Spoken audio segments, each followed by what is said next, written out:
अस्सलाम वालेकुम dear viewers, आज हम पढ़ेंगे एड्रीनर्जिक रिसेप्टर के बारे में कि एड्रीनर्जिक रिसेप्टर कौन कौन सी है और कहाँ कहाँ पे प्रेजेंट होती है और इनकी फंक्शंस क्या होती हैं। फर्स्ट ऑफ ऑल हमारे पास क्या होता है, सिंपैथेटिक सिस्टम के बारे में हमने पढ़ा था, जिसका दूसरा नाम क्या था, फाइट एंड फ्लाइट रिस्पॉन्स, जो कि हमारे पास एक्टिवेट होती है स्ट्रेसफुल कंडीशन में। जैसे आपको कोई ट्रॉमा हो, कोल्ड लग जाए, फियर हो, तो उस वक्त ये सिस्टम एक्टिवेट होती है। जब ये सिस्टम हमारे पास एक्टिवेट हो जाए तो बॉडी पे कौन से असरात होते हैं। फर्स्ट ऑफ ऑल हमारे पास प्यूपल की आई की प्यूपल क्या होती है, वो डायलेट होती है। इसके अलावा हमारे पास प्यूपल आई की लेंस क्या होती है, वो फ्लैट हो जाती है। तो हमारी अकोमोडेशन फार विजन की तरफ ज़्यादा होता है और as compare to near vision. इसके अलावा हमारे पास क्या होता है, हमारा सलाइवा सिक्रीशन स्टॉप हो जाती है तो हमारा माउथ ड्राई हो जाता है। इसके अलावा लंग्स पे क्या इफ़ेक्ट्स होते हैं, हमारे लंग्स डायलेट होते हैं ताकि ज़्यादा से ज़्यादा इनहेलेशन और एक्सहेलेशन हो। इसके अलावा हार्ट एक्टिविटी ज़्यादा होती है ताकि टिश्यू की तरफ ब्लड ज़्यादा जाए। इसके अलावा स्टमक मोटिलिटी हमारे पास कम हो जाती है, बिल्कुल स्टॉप हो जाती है और यूरिनेशन भी स्टॉप हो जाती है। अच्छा, अब एड्रीनर्जिक रिसेप्टर हमारे पास कौन कौन से हैं। हमारे पास एड्रीनर्जिक रिसेप्टर हैं alpha 1, alpha 2, beta 1, beta 2 and beta 3। अब अल्फ़ा 1 और बीटा 1 का काम क्या है, स्टिमुलेशन करना, और अल्फ़ा 2 और बीटा 2 का काम क्या है, हमारे पास रिलैक्सेशन करना या इनहिबिशन करना, और बीटा 3 का काम भी हमारे पास स्टिमुलेशन करना है। अब हमारे पास अल्फ़ा 1 हर जगह प्रेजेंट होगा जहां कंट्रैक्शन रिक्वायर होगी, और अल्फ़ा 2 हमारे पास इनहिबिशन काज करता है और ये हमारे पास 3 जगहों पे प्रेजेंट है। एक हमारे पास प्री साइनेप्टिक न्यूरॉन पे प्रेजेंट है, इसके अलावा हमारे पास प्लेटलेट्स एक्टिवेटिंग सेल पे प्रेजेंट है, और तीसरा हमारे पास ये इंसुलिन सेल पे प्रेजेंट होता है और ये इनहिबिशन काज करती है। हाँ, अब बीटा 1 हमारे पास कहाँ पे प्रेजेंट होता है, बीटा 1 हमारे पास हार्ट पे प्रेजेंट होता है और दूसरा जक्स्ट्राग्लोमेरुलस अपरेटस पे प्रेजेंट होता है और ये स्टिमुलेशन काज करती है। इसके अलावा बीटा 2 हमारे पास रिलैक्सेशन काज करती है और ये हमारे पास सारे के सारी स्मूथ मसल पे प्रेजेंट होता है जहाँ हमें रिलैक्सेशन रिक्वायर होती है, और बीटा 3 हमारे पास एडिपोज टिश्यू पे प्रेजेंट होता है और ये स्टिमुलेशन काज करती है। अब आ जाते हैं हम डिफरेंट रिसेप्टर के बारे में जो कि डिफरेंट टिश्यू पे प्रेजेंट होती हैं। फर्स्ट हम स्टार्ट करते हैं आई से। अच्छा, अब सिंपैथेटिक सिस्टम जब एक्टिवेट हो जाए तो हमारे पास प्यूपल क्या होते हैं, डायलेट होते हैं। तो प्यूपल कैसे डायलेट होते हैं, प्यूपल के साथ हमारे पास रेडियल मसल अटैच होते हैं जो कि हमारे पास वो रिंग फॉर्म में होती हैं। तो यहाँ पे हमें कौन से रिसेप्टर चाहिए जो कि कंट्रैक्शन काज करे ताकि ये स्ट्रेच हो जाए तो इस प्यूपल को डायलेट करे। तो इसके लिए हमें अल्फ़ा 1 रिक्वायर होगा जो कि स्टिमुलेंट है और कंट्रैक्शन काज करता है। इसके अलावा हमारे पास सिंपैथेटिक सिस्टम में लेंस क्या होती हैं, वो फ्लैट रहती है। लेंस कैसे फ्लैट रहती है, हमारे पास ये होते हैं सिलियरस मसल जो कि आमतौर पे कॉन्ट्रैक्ट हालत में होता है। तो ये हमारे पास इस सस्पेंसरी लिगामेंट्स को जो कि अटैच होती हैं सस्पेंसरी लिगामेंट्स के साथ, और ये हमारे पास लेंस होता है जो कि आम हालत में ग्लोबुलर फॉर्म में होता है।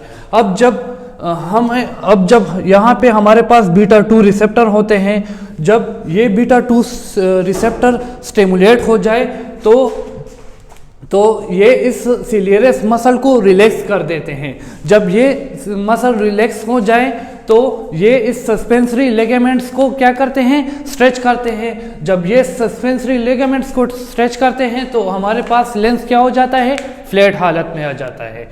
अब दूसरा हम आ जाते हैं लंग्स की तरफ। लंग्स में क्या होते हैं, लंग्स हमने ऑलरेडी पढ़ा कि सिंपैथेटिक सिस्टम में हमारे पास लंग्स डायलेट हालत में होते हैं। तो डायलेशन के लिए कौन सा रिसेप्टर रिक्वायर होता है, हमें बीटा 2 रिसेप्टर रिक्वायर होता है। जब ये स्टिमुलेट हो जाए तो ये बीटा 2 स्टिमुलेट हो जाए तो ये डायलेशन काज कर देता है, तो ज़्यादा से ज़्यादा इनहेलेशन होती है और ज़्यादा से ज़्यादा एक्सहेलेशन होती है। अब हम आ जाते हैं तीसरा स्टमक की तरफ। तो हमने ऑलरेडी पढ़ा है कि सिंपैथेटिक सिस्टम में हमारे पास जेटी मोटिलिटी स्टॉप हो जाती है। तो ये कैसे स्टॉप होती है? इस स्टमक में हमारे पास बॉडी होती है, बॉडी पे हमारे पास बीटा 2 रिसेप्टर होते हैं जो कि रिलैक्सेशन काज करता है। तो यहाँ अगर कोई फूड पड़ा होता है तो ये रिलैक्स हालत में होता है। इसके अलावा हमारे पास यहाँ पे स्पेंक्टर होते हैं, तो इस स्पेंक्टर पे अल्फा 1 रिसेप्टर प्रेजेंट होता है जो कि कंट्रैक्शन काज करता है। तो यहाँ पे जो फूड पड़ा रहता है और वो इंटेस्टाइन की तरफ मूव नहीं करता, और इस तरह हमारे पास गैस्ट्रिक एम्प्टिंग टाइम क्या हो जाती है? ज़्यादा हो जाती है। अब हम आ जाते हैं इस यूटेरस पे। यूटेरस पे हमारे पास अल्फा 1 रिसेप्टर भी होते हैं और बीटा 2 रिसेप्टर भी होते हैं। अल्फा 1 क्या करता है? कंट्रैक्शन काज करता है, और बीटा 2 क्या करता है? बीटा 2 रिलैक्सेशन काज करता है। अब जब मतलब प्रेगनेंसी ना हो तो हमारे पास अल्फा 1 रिसेप्टर डोमिनेंट रहते हैं। तो जब ये कंट्रैक्शन काज कर देता है तो स्पर्म की एंट्री फैलोपियन ट्यूब पे ज़्यादा हो जाती है। जब प्रेगनेंसी आ जाए तो हमारे पास बीटा 2 रिसेप्टर डोमिनेंट हो जाते हैं, और जब ये बीटा 2 रिसेप्टर स्टिमुलेट हो जाए तो क्या होता है? रिलैक्सेशन काज करता है और प्री मैच्योर बर्थ नहीं होती। अब हम आ जाते हैं अल्फा 2 रिसेप्टर पे। अल्फा 2 रिसेप्टर हमने ऑलरेडी पढ़ा है कि वो 3 जगहों पे प्रेजेंट है।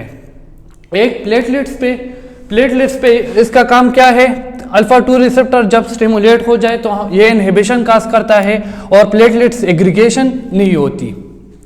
इसके अलावा हमारे पास क्या होता है? इसके अलावा हमारे पास इंसुलिन सेल होती है। इंसुलिन सेल पे हमारे पास अल्फा 2 रिसेप्टर होते हैं, और ये अल्फा 2 रिसेप्टर जब स्टिमुलेट हो जाए तो ये इंसुलिन की सिक्रीशन नहीं करवाता, तो ज़्यादा से ज़्यादा ग्लूकोज फॉर्म होता है मसल में।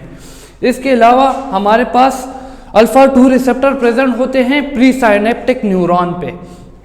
अल्फा 2 रिसेप्टर जब स्टिमुलेट हो जाए तो ये क्या करता है? आमतौर पे हमारे पास नॉन एपिनेफ्रिन रिलीज होता है एक्सोसाइटोसिस के थ्रू, और ये पोस्ट साइनेप्टिक के रिसेप्टर पे एक्ट करता है।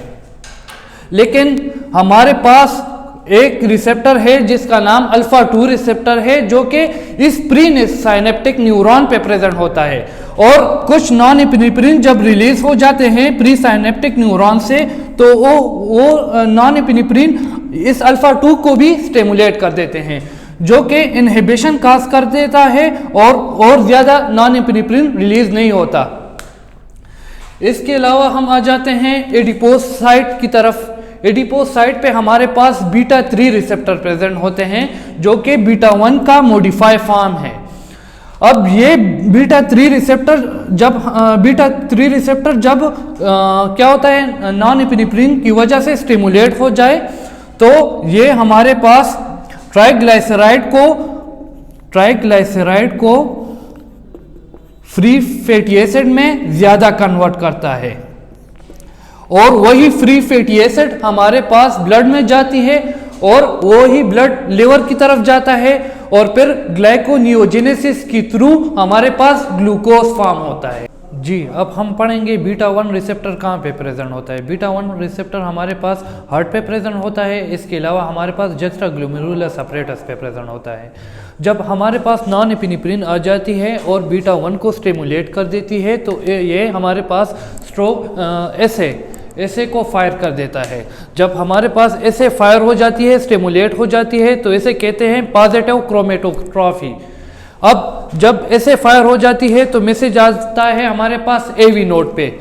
जब एवी नोड फायर हो जाती है तो हमारे पास पॉजिटिव ड्रोमोट्रॉफी आते हैं। अब जब एवी हमारे पास फायर हो जाती है, स्टिमुलेट हो जाती है, तो ये हमारे पास परकिंजीज फाइबर को क्या करते हैं? स्टिमुलेट कर देते हैं, जिसे हम पॉजिटिव बेथमोट्रॉफी कहते हैं। अब ये तीनों जब स्टिमुलेट हो जाते हैं तो यह हमारे पास हार्ट रेट को इंक्रीज कर देता है। सेम हमारे पास स्ट्रोक वॉल्यूम कैसे इंक्रीज होती है? स्ट्रोक वॉल्यूम हमारे पास आयनोट्रॉपी, पॉजिटिव आयनोट्रॉपी और पॉजिटिव क्लाइनोट्रॉपी से इंक्रीज होती है।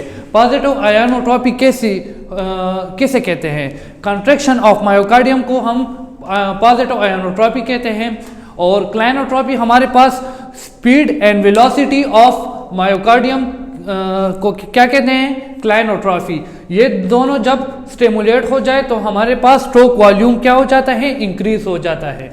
अब जब हार्ट रेट और स्ट्रोक वॉल्यूम इंक्रीज हो जाए तो हमारे पास सिस्टोलिक ब्लड प्रेशर क्या हो जाती है, इंक्रीज हो जाती है। सेम हमने कहा कि बीटा 1 रिसेप्टर हमारे पास जक्स्ट्राग्लोमेरुलस अपरेटस पे प्रेजेंट होते हैं। जब नॉन एपिनेफ्रिन आ जाती है और बीटा 1 को स्टिमुलेट कर देती है तो हमारे पास रिलीज ऑफ रेनिन होता है।